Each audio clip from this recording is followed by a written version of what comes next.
Travel adventures, Yosemite, perimeter and area. Donna Herwick Rice.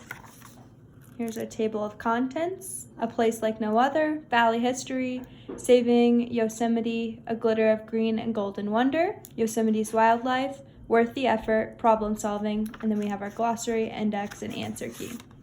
A place like no other.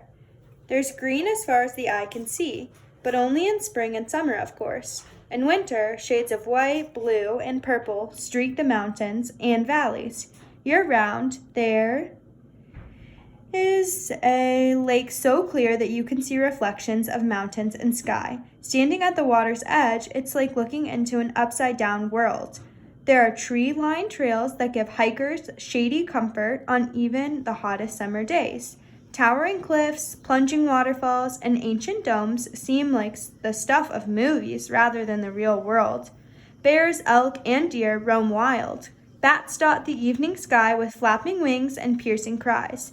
Mosquitoes and stinging bugs, dragonflies and butterflies, and all manner of flying creature are everywhere. Everywhere.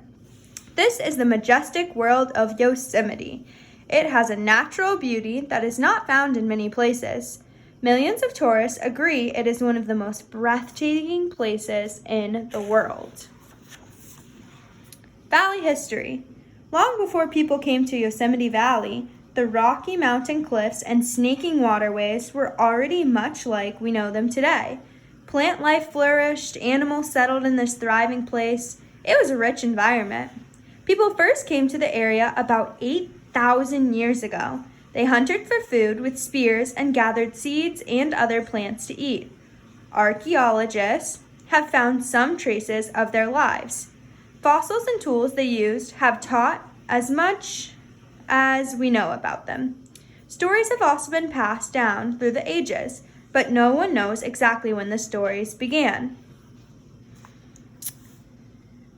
At some point, these people called the place they lived a wahi. That was their word for gaping mouth. A gaping mouth is what the wide valley looked like to them. Many think it still looks that way. About 4,000 years ago, American Indians moved into the valley. These people were called Miwok.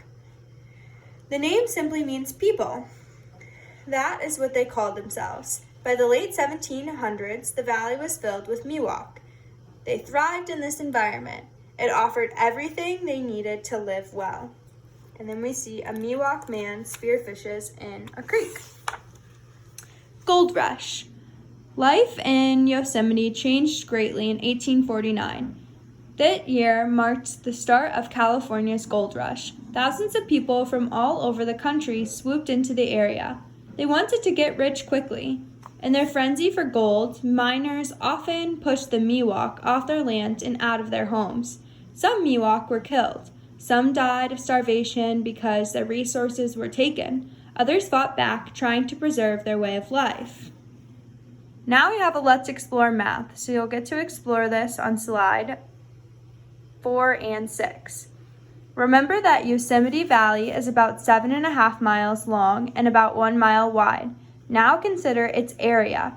Imagine that a huge storm passed over Yosemite Valley and the ground is all covered in snow.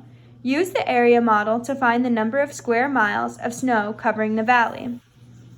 In time, most Miwok who stayed adapted to Western culture. They began to dress like Westerners. They began to eat Western types of food. They took jobs in service to the newcomers. Some served as guides for those who had just arrived. They showed the new residents how to live in Yosemite, even though their own way of life was falling away.